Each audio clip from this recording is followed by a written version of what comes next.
사이비와 이단 구별법 두 번째 시간 우리 살펴보기를 원합니다. 지난주에 이어서 이제 이단을 구별하는 방법에 대해서 말씀드릴 텐데요. 오늘 진도 나가는 걸 봐서 다음 주에 한 번 더 말씀을 드리든지 오늘 안에 다 끝내든지 그렇게 하겠습니다.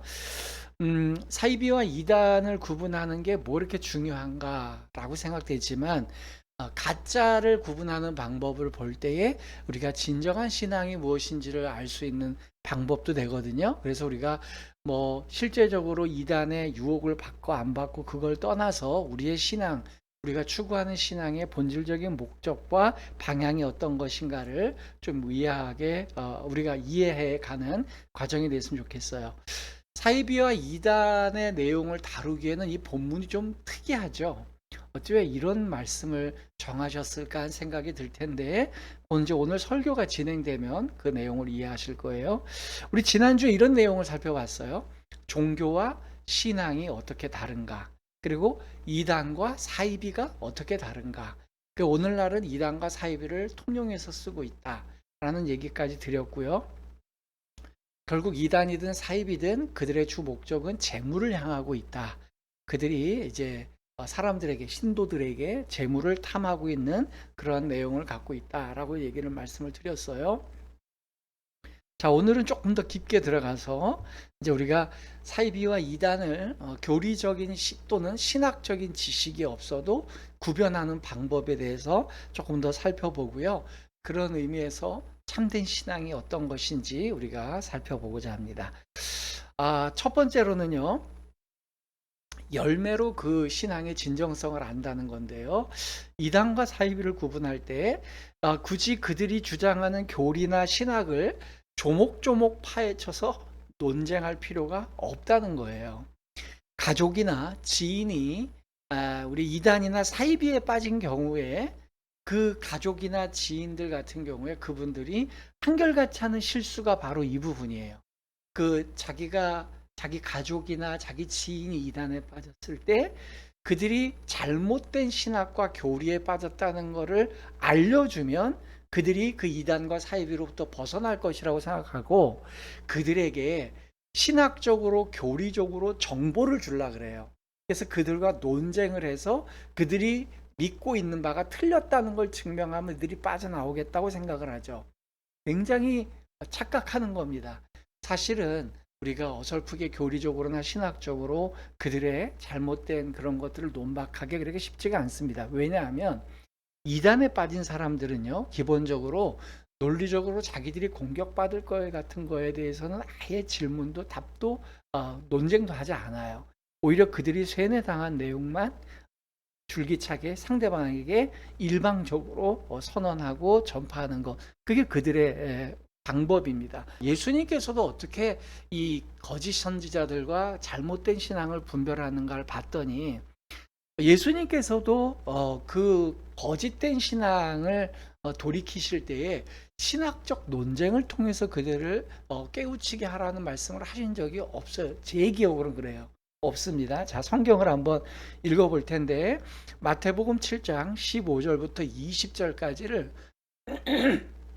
우리 같이 한번 읽어봅니다. 거짓 선지자들을 삼가라. 양의 옷을 입고 너희에게 나아오나 속에는 노략하는 일이라. 그들의 열매로 그들을 알지니 가시나무에서 포도를 또는 엉겅퀴에서 무화과를 따겠느냐. 이와 같이 좋은 나무마다 아름다운 열매를 맺고 못된 나무가 나쁜 열매를 맺나니 좋은 나무가 나쁜 열매를 맺을 수 없고 못된 나무가 아름다운 열매를 맺을 수 없느니라.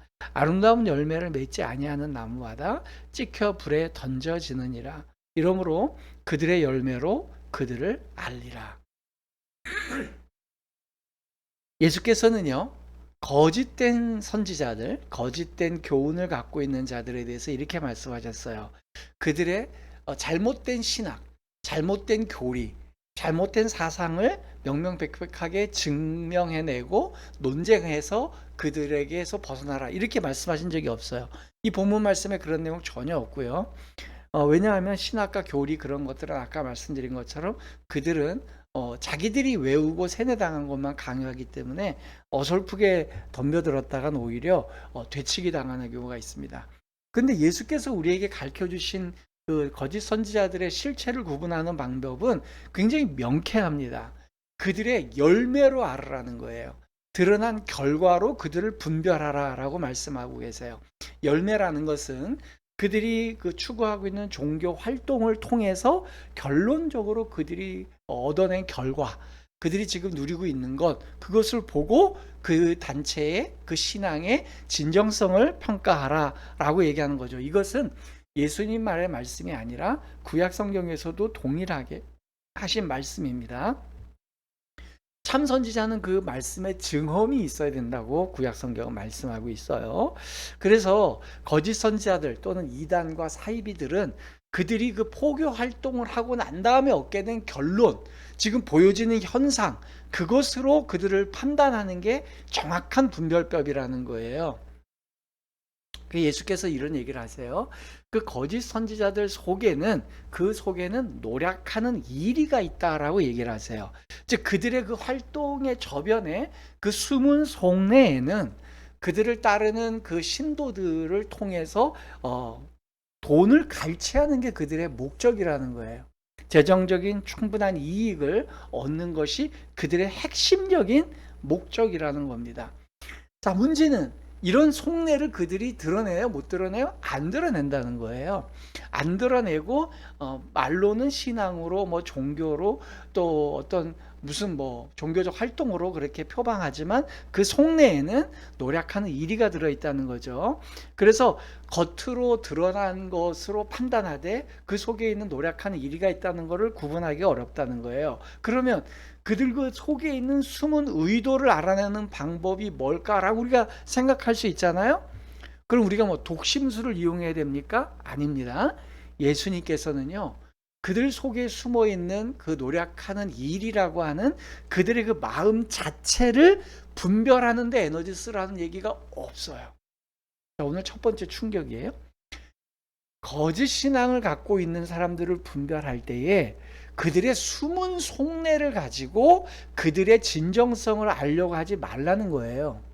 오히려 드러난 결과를 가지고만 보라는 거죠. 자, 무슨 얘기냐면 우리 일반 사람들은요, 99%의 사람들이 그래요.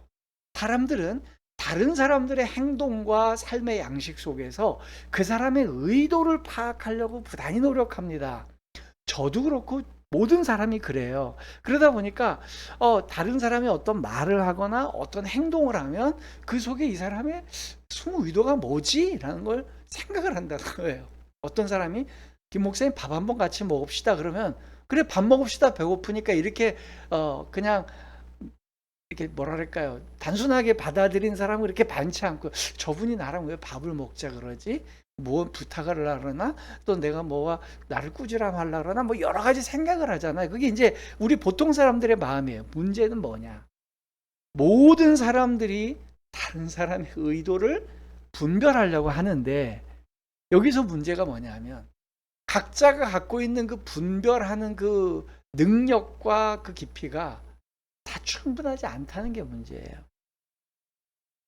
사람들은 내가 다른 사람들의 의도를 보면 그 사람들의 의도와 행동을 보면 난 그 사람 속내를 알 수 있다고 착각을 한다는 거예요. 저도 그렇고 설교를 듣는 여러분들도 마찬가지. 저렇게 생긴 사람은 저렇게 돼. 뭐 저도 이제 TV 예능 프로그램이나 뭐 이런 거 이렇게 보다 보면 아내랑 그런 얘기, 아이고 저렇게 생긴 사람은 또 저렇게 행동할 가능성이 있겠지, 이런 얘기를 저도 무심코로 해요. 저도 자유롭지 않아요. 그러니까 제가 판단하고 선입견을 가졌던 사람이 또 꼭 그렇게 되는 것도 아니고, 또 10번 중에 한두 번 맞추면 거봐 내 말대로 내가 얘기한 대로 됐지, 이렇게 얘기하는 게 우리 인간이에요. 그러다 보니까 10번 중에 한두 번 맞은 그 경험치를 가지고 나는 직관이 뛰어나다, 사람 볼 줄 안다, 이런 또 거짓된 신념이 확 쌓여요. 그래서 내가 사람의 속내를 잘 알아 라는 거짓된 신념 안에 우리는 있다 보니까 사람들은 자기가 다른 사람의 속내를 잘 이해한다고 착각하는 거예요. 바로 거짓된 신앙과 이단과 사이비들은요, 이 부분을 파고듭니다. 사람들은 대부분 자기가 분별력이 있다고 생각하는 그 부분을 파고들어서요, 너가 성경을 잘 알아?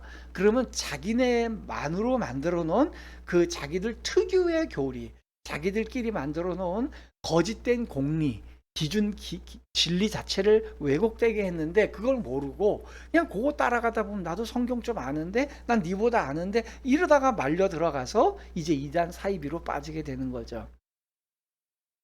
그러다 보니까 사람들이 가장 잘 얘기하는 게 이런 거죠. 그 사람 보기에 그렇게 보여도 사실은 그런 사람이 아니야. 이런 얘기 사람 잘해요. 아, 이 사람 이렇게 보기엔 이래도 그 속내는 그런 사람이 아니야. 사실 좋아. 이런 걸 얘기해줘. 요걸 파고드는 거예요. 그래서 이단에 빠진 사람들이 뭐라 그래요? 아유, 목사님 보시기에, 아유, 집사님 보시기에, 아유, 권사님 보시기에 우리 단체가 사람들한테 요구도 먹는 것 같아도 사실 들어가 보면 그렇지 않아요. 사람들 좋고요. 막 인정이 있고 이렇게 넘어가게 되는 거예요.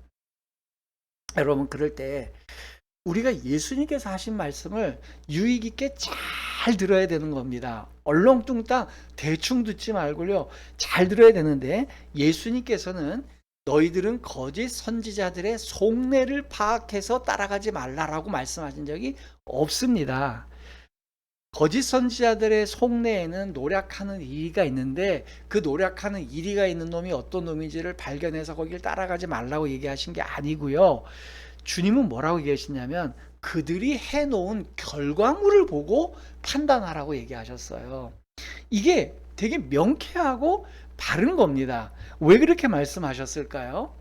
여러분, 이것은 구약 성경과 신약 성경이 이르는 일관된 메시지예요.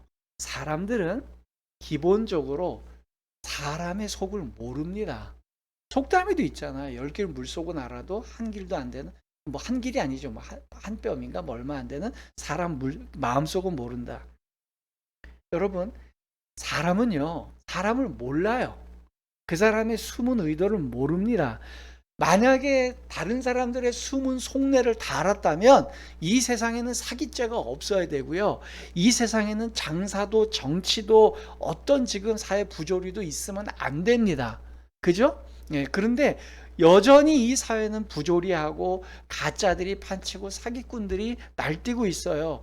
뭐 뉴스를 며칠 있다가 한 번씩 보면은 수십억, 수백억, 몇 조 단위가 막 돈이 없어지고 횡령을 했다 이런 얘기가 나와요. 살인, 강도, 강간, 폭력, 유괴, 방화 이런 모든 죄들이요. 사람의 속내를 알면 이런 죄들이 일어날 리가 없죠. 성경이 이미 이에 대해서 증언했죠. 자, 사무엘상 16장 7절을 우리 같이 한번 다 같이 아는 말씀이니까 같이 한번 읽어봅니다. 여호와께서 사무엘에게 이르시되 그의 용모와 키를 보지 말라. 내가 이미 그를 버렸노라. 내가 보는 것은 사람과 같지 아니하니 사람은 외모를 보거니와 나 여호와는 중심을 보느니라 하시더라. 사람들은 저마다 자부를 해요. 근데 성경은 명확하게 얘기해요. 사람들은 그 중심을 보지 못한다. 심지어 사무엘조차 하나님의 뜻대로 가장 열심히 살았던 마지막 사사였던 사무엘조차 그 6형제가 지나가는 동안 이 사람이 여호와께서 선택한 사람 아닐까 착각할 정도였어요. 사무엘도 분별을 못해요. 그런데 마지막 숨겨놨던 하나님께서 마지막에 기회를 주셨던 7째 다윗이 하나님의 부르심을 받게 된 거죠. 성경은 명확하게 얘기해요. 그래서 성경은 뭐라고 얘기하냐면 사람은 외모만 보고 판단할 거라는 거예요. 그런 사람의 속내를 알고 주님이 꾸짖으시는 게 아니에요. 사람들은 외모만 보고 하나님이 중심을 보니까 너희들은 다 사람들을 외모만 보지 말고 모두 다 중심을 보도록 개발하고 노력해라가 아니고요. 네 한계를 알라는 거예요. 사람은 외모를 본다는 것을 알고 있으라는 거예요. 하나님처럼 중심을 보라고 하지 마는 게 아니고 여기서 이 외모는요. 단순한 얼굴 잘생긴 거 이걸 얘기하는 게 아니에요. 외적으로 드러난 모든 것들을 갖고 평가하는 게 인간이라는 거죠. 그래서 그 사람이 얘기하고 활동하고 그 사람이 행동하는 그 모든 거에 속는 거예요. 제가 아는 후배 목회자 중에 본인이 다른 교회에서 이렇게 사역할 때 그 예전에 어떤 교회 사역할 때 너무 집사님 한 분이 신실하더래요. 그래서 그 집사님을 철떡같이 믿은 거예요.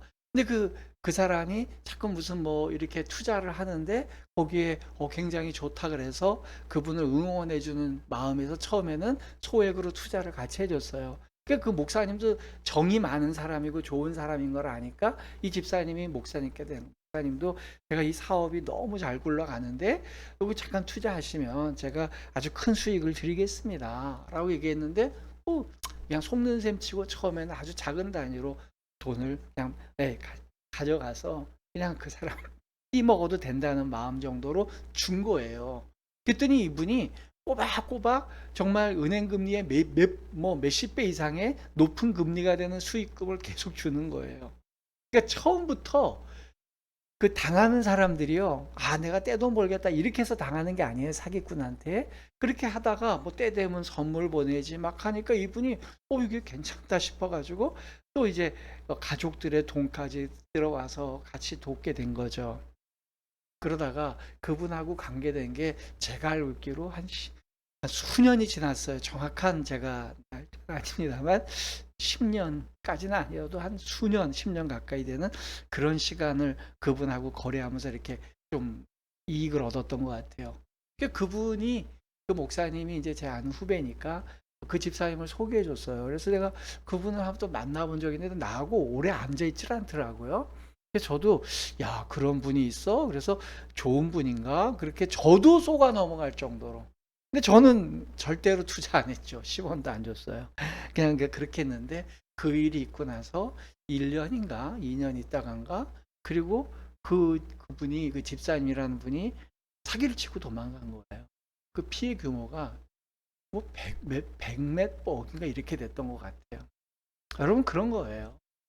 그러니까 무슨 얘기냐면 사람은 그 외형으로 봅니다. 사람은 그가 하는 행동, 선물을 보내고 뭐 저한테도 목사님 담임 목사님 드리랬다고 뭐 또 과일도 한 상자 저거 받아본 적도 있고 그러니까 마음이 호감이 가잖아요. 그러면 그렇게 되는 거죠. 그럴 때에 하나님께서는 여호와는 중심을 보신다 할 때 그 중심이 뭘까요? 그냥 그 사람의 숨은 속내 정도? 그 사람이 난 저 사람 속일 거야 그 정도 마음을 보시는 게 중심일까요? 그보다 더 깊이 보시는 거죠. 하나님은 어디까지 보냐면 그 사람이 이성으로 생각하고 통제하고 있는 자기 생각도 보시지만 그 사람조차 자기가 모르는 나의 숨은 나까지 주님은 다 보세요. 우리가 그러잖아요. 의식이 통제하는 나보다 더 내가 모르는 나는 무의식적인 나예요. 내가 아는 나는 내가 의식하는 나뿐이 모릅니다. 이 부분은 또 차제 한번 또 설명드릴게요. 근데 내가 모르는 나가 있어요. 나는 이런 줄 아는데 사람들은 자꾸 내가 다르다고 얘기해요. 그것도 납니다. 근데 그거마저도 하나님은 보신다는 거예요. 그래서 나는 자꾸만 이렇게 할 경향성이 있지만 하나님 보실 때 아니야. 너는 그렇지 않아. 이렇게 하게 될 거야. 라는 게 중심을 보신 하나님이죠. 대표적인 게 누구예요? 베드로와 예수님과의 관계잖아요. 베드로는 예수님을 쫓아다니면서 예수님의 고난이 임박해 있으니까 어떻게 합니까? 예수님 절대 고난 받으시면 안 돼요. 그래서 예수님 가는 곳에 저는 죽음을 불사하고 가겠습니다. 그건 베드로의 이성적인 자기의 이해, 내 자신에 대한 이해에서 최선을 다한 답변인 거잖아요.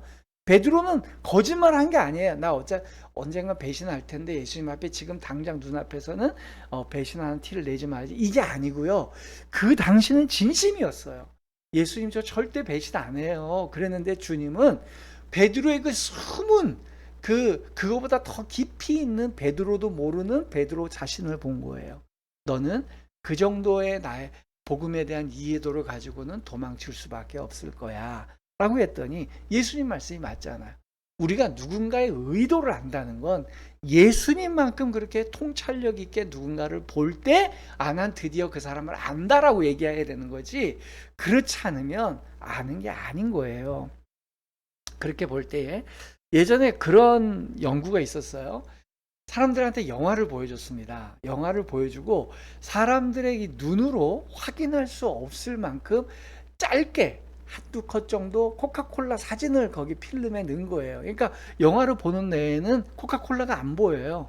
근데 계속 반복적으로 몇 분당 한 번씩 코카콜라 화면이 지나간 거죠. 그러고 났더니 그 영화가 끝나고 다른 때보다 월등하게 높은 퍼센테이지로 많은 사람들이 코카콜라를 사 먹더라는. 사람들은요, 내가 보고 내가 인지하고 내가 이해된 것 너머에 사람들이 그 더 영향을 많이 받고 지배를 당합니다. 그런 연약함을 아시는 예수님께서 그래서 제자들에게 말씀하세요. 각 단체나 교회나 목회자나 또 어떤 선지자나 예언자가 나타났을 때 너희들은 그 사람의 그 진정 어린 마음을 분별해서 그들의 숨은 신학을 분별해서 진정 어린 그 진위를 여부를 가리지 말고 너희들은 드러난 결과를 보고 판단을 해라. 그게 더 실수가 적다라고 얘기하시는 거예요. 그래서 예수님 얘기하세요. 가지나무에서 포도를 어떻게 따냐? 가시나무에서. 그리고 엉겅퀴에서 어떻게 무화과를 따겠냐? 그러니까 네가 그 나무가 뭐 껍질이 어떻게 생겼고 이파리가 어떤 모양이니까 이런 나무일 거야라고 추측하지 말고 그 열매가 맺혀지면 그 열매로 그 나무를 규정하라라고 얘기하시는 거죠. 재미있는, 제가 설교를 준비하면서 이 원고에 그렇게 썼어요. 제가 여러분한테 반복해서 말씀드리듯이 저는 시골에서 자랐어요. 그리고서 이제 시골에서 20년을 자라고 이제 서울에 20살 때 대학을 서울로 왔습니다. 그때 이제 가장 친한 친구가 서울에서 태어나서 서울에서 자란 친구였어요. 그것도 그 친구는 소위 말해서 그 압구정동, 잠원동 서초구에서만 태어나서 서초구에서만 자란 친구였어요. 그 친구하고 제가 이렇게 베스트 프렌드였는데 그 친구랑 제가 강원도에 놀러 간 적이 있거든요. 한 몇 차례 갔어요. 그랬더니 그 친구가 그래요. 상로아 너 촌 출신이라 했지. 응. 그리고 저는 또 촌 출신인 거에 대한 부심이 없어요. 그러니까 좀 뭐 이렇게 열등감이 없어요. 오히려 촌에서 자란 걸 자랑스럽게 여기는 사람이었어요. 그랬더니 그래요. 그 친구가, 제 친구가 상로가 이 나무가 무슨 나무야? 라고 물어요. 근데 제가 아는 나무였어요. 그 자작나무라 그러는 거야. 그랬더니 그 친구가 제무가 붙었어요. 야, 상로가 그럼 요번엔 요 나무는 뭐냐? 그건 낙엽송이라고 하는 나무야. 여기까진 좋았어요. 하필이면 그 친구가 물어본 두 나무가요. 나무들 중에서 굉장히 개성이 강하고 특징이 강한 나무였어요. 제가 뚜렷이 생각이 나요. 그래서 자작나무하고 낙엽송은 제가 정확하게, 그것도 쉽지 않잖아요. 낙엽송이라는 그 내용. 그러니까 얘가 야, 촌놈은 확실히 다르구나 이러면서 그 다음부터 세 번째부터 계속 질문하는 거예요. 자, 그 다음부터 제가 다 알았을까요? 몰랐을까요? 알았으면 이런 예화를 안 들겠죠? 모르는 거예요, 제가. 저는 솔직히 말하면요, 촌 출신이지만 나무를 잘 몰라요. 심지어 제가 이거 정직하게 고백하는 겁니다. 저희도 이제 농촌이 가까운, 뭐, 전 이제 시내에선 자라긴 했지만, 농촌이 가까우니까 배나무, 뭐, 복숭아나무, 사과나무 있는데, 제가 그 당시만 해도 사과나무, 배나무, 복숭아나무를 구분을 못 했어요. 여러분, 요즘도 그렇지만, 옛날에 사과나무, 요즘 사과나무는요, 하도 사람들 개량을 해놓고 막 가지치기를 해서 이상한 모양이 돼가지고, 더 모르겠어요. 문제는 그 친구가 저한테 이제, 그다음부터는 제가 뭔 얘기를 하는 게 솔직히 정직하게 말하면 한두 개는 가짜로 얘기한 것 같아요. 뭐 아닌데 맞는 것 같고. 그러니까 그 친구가 이제는 나무를 얘기하는 거예요. 무슨 이게 참나무냐, 뭐 취나물이냐, 나물 있잖아요. 먹는 나물. 저는 솔직히 말하면 나물 하나도 모릅니다.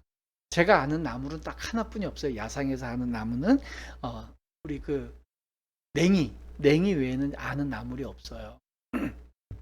왜냐? 전 촌에서 살았지만 제가 나무를 캐본 적이 없습니다. 그저 어머니께서 반찬해 주신 밥상에 올라온 그 묻혀진 나무는 봤지만 펼쳐진 식물 도감을 제가 본 적이 없어서 몰라요. 자, 이런 얘기를 제가 왜 드릴까요? 어떤 나무를 알려면요, 자기가 전문 지식이 있지 않는 한 가장 확실한 방법은 열매를 보고 하는 거예요. 보다가 거기에 밤이 달려있으면 밤나무네, 은행이 달려있으면 은행나무네 라고 얘기하는 거예요.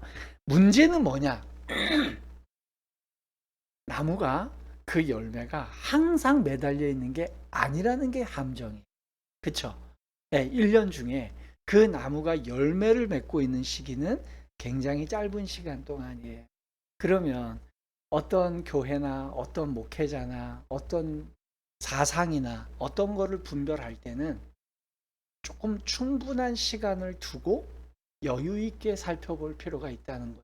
속단하지 마시라는 거예요. 속단하지 말고 여유 있게 살펴보시되 그 전까지는 규정을 내리지 말고 조금 우리가 여유 있게 살펴보되 그들이 이미 드러난 열매가 생겼다면 그걸 보고 판단하는 게 지혜로운 방법인 거죠. 그리고 예수님께서 하신 말씀에서 또 하나 우리가 오해하기 십상의 말씀이 있어요. 그게 뭐냐 하면 좋은 나무는 좋은 열매를 맺고 나쁜 열매는 나쁜 열매를 맺는 것이다 라고 말씀하셨어요. 이거 어렵지 않죠? 이거 굉장히 쉬워요. 근데 이 말을 이해하지 못할 사람은 없는데 문제가 어디 있을까요? 좋고 나쁜 거에 대한 기준이 누구냐가 중요한 거예요. 좋고 나쁜 것을 예수님이 선택하시는 우선순위에서 좋은 것과 예수님이 생각하는 나쁜 걸 봐야 되는데 내가 좋고 나쁜 걸 보고 이게 좋은 거 나쁜 걸 선택하니 문제가 된다는 거예요. 그래서 마태복음 7장에서 시작된 이 이야기를 산상수훈이 끝나는 10장까지에 예수님께서는 좋은 것과 나쁜 것이 무엇이다 라고 계속 설명을 해놨어요. 근데 그 뒤에 얘기를 안 읽고요. 앞에 얘기만 있는 거예요. 그래서 이것만 딱 떼내서 좋은 나무는 좋은 열매 맺고 나쁜 나무는 나쁜 열매를 맺는다. 그러니까 내가 좋아하는 건 좋은 나무고 내가 싫어하는 건 나쁜 열매가 되는 거죠. 제가 목회를 수십 년 동안 하면서 철저하게 깨달은 부분이 바로 이건데요. 사실은 과거에 제가 몇 년 전이라도 얘기해도 또 그건 유추가 되니까 과거에 그런 분이 있었어요. 어떤 분이 찾아오셔서 목사님 어떤 목사님이 좋은 분이세요? 또 어떤 교회가 좋은 교회예요? 이러고 묻더라고요. 그렇게 질문하는 분에게 제가 뭐라고 답변했는지 아세요? 집사님께서 좋아하시는 목사님이 좋은 목사님이죠. 집사님이 좋아하는 교회가 좋은 교회죠. 그랬더니 그분이 그래요. 아니요.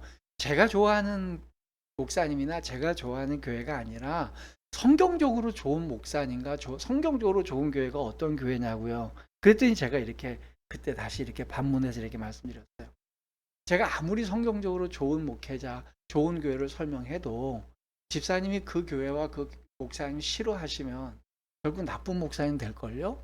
제가 그런 얘기를 한 적이 있어요. 그 당시 제가 좀 팩폭을 할 때였어가지고 실제로 그래요. 사람들을 이렇게 보면 제가 이제 선후배들 가운데 어느 교회에서 목사님이 쫓겨났다 이런 얘기를 들으면 그 얘기를 쭉 들어봐요. 어떤 경우에는 목사님에게 귀책 사유가 있는 경우도 있고 어떤 경우에는 그 목사님이 절대로 그렇게 하실 분이 아닌데 왜 그랬을까 물어보면 그 사람들이 그 나쁜 목사님이래요.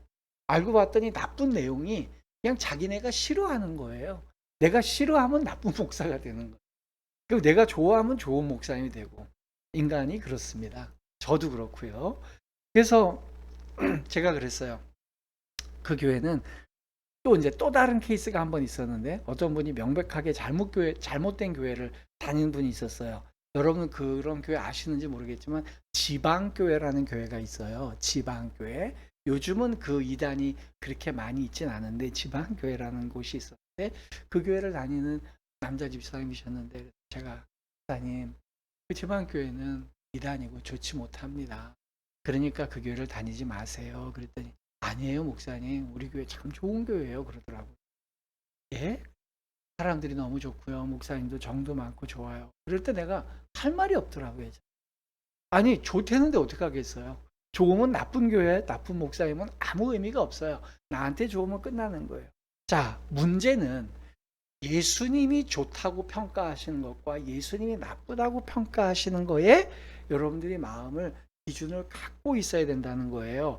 그때에 예수께서는 하늘에 속하신 분입니다. 그리고 이 땅은 세속 나라예요. 그러니까 예수님이 좋아하는 것과 세속이 좋은 것은 정반대가 될 수 있잖아요. 결국 세속이 나쁜 것은 예수님이 좋은 걸 가능성이 대단히 높습니다.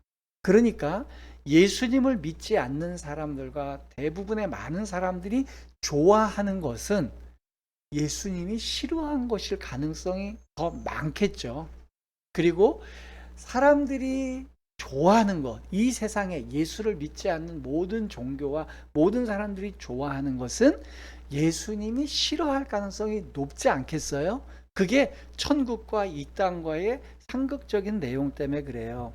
그러다 보니까 제가 이제 아이고 시간이 벌써 이렇게 많이 됐네요. 그러면 다음 주에 한 번 더 얘기를 나눠 보는데요. 오늘 여러분들이 정확하게 생각해야 될 건 뭐냐면 제가 급 마무리해야 될 것 같아요. 다음 주에 좀 더 본질적인 얘기를 이제 속내를 말씀드릴게요. 오늘은 이제 한 가지를 봅시다. 예수님께서 우리에게 거짓된 신앙을 분별하실 때 그들의 숨은 의도와 그들의 속내를 아는 것 그렇게 중요하지 않아요. 그들이 이뤄낸 결과가 중요해요. 그들이 이뤄낸 결과가 지난주의 설교의 연장선에서 보면 그들이 결국 그런 모든 행위로 예수님처럼 그 교주가 이른 시간에 뭐 예를 들어 순교를 하셨다든지 아무것도 없이 그냥 청빈한 삶으로 그렇게 가셨다든지 이러면은 괜찮죠. 근데 그게 아니라 너무 호화롭게 살고 있고 상상 이상, 보통 사람들이 상상하는 이상의 많은 부를 누리고 있고 권력과 혜택을 누리고 있다? 그거는 100% 잘못된 겁니다. 그거는 그 진위를 따질 아무런 그런 게 없어요. 그러니까 정리를 해보면 열매로 그들을 아는 겁니다. 그들의 속내를 통해 아는 게 아니라 그들이 결국은 해놓은 결과가 어떤 일이냐. 예를 들어 그 사람이 지나가고 난 다음에 그 공동체와 상황이 어떻게 되느냐가 대단히 중요한 거예요. 우리 그리스도인들이 그가 지나가고 난 다음에 좋은 영향이 남아야 됩니다. 그거 난 다음에 막 갈등이 일어나고 분쟁이 일어나는 것보다 그런 일이 좋다고 생각돼요. 그래서 오늘 설교를 들으시는 여러분들은 여러분들이 소속된 공동체 가운데서 그리스도의 이름으로 살아가되 우리가 세속의 것을 지나치게 추구하고 그럴 필요는 없습니다. 그리고 세속의 기준에 가지고 또는 내 주관적 기준을 가지고 좋고 싫음을 구분하는 그러한 수준 낮은 그러한 기준으로 살지 않았으면 좋겠어요. 다음 주에 제가 조금 더 구체적이고 본질적인 말씀을 나누도록 하겠습니다. 어쨌든 우리 예수님 이야기 교회와 제 설교를 듣는 여러분들은 거짓된 신앙에 유혹받지 않은 여러분들 되시기를 주님 이름으로 부탁드립니다. 아멘.